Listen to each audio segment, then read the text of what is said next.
Hi guys, it's Brooklyn. This is a video on how to add and change your social media links and profile pictures on your Dirty Merch store. So here is my store. You can see my pictures of my products, my captions. Feel free to check out my store if you need some inspo on how I run things. Next on the top you can see my store name with my icons for my socials.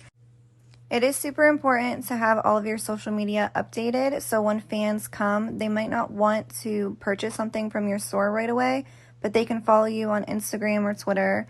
And then the last option is you can put whatever link, whether that is directly to OnlyFans, your Linktree.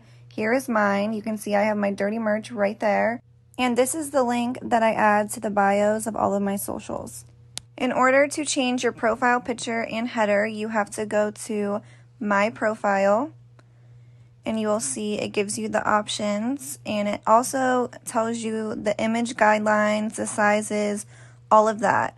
So you can just click on it and it gives you details, and you can see my pictures here, which I'm probably going to be changing soon. If you scroll down, you can see you have the option to change your store name and add all of your social media links.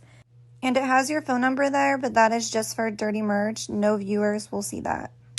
And the dashboard is where you go to get the links you need in order to promote on your socials. Let me know if you have any questions.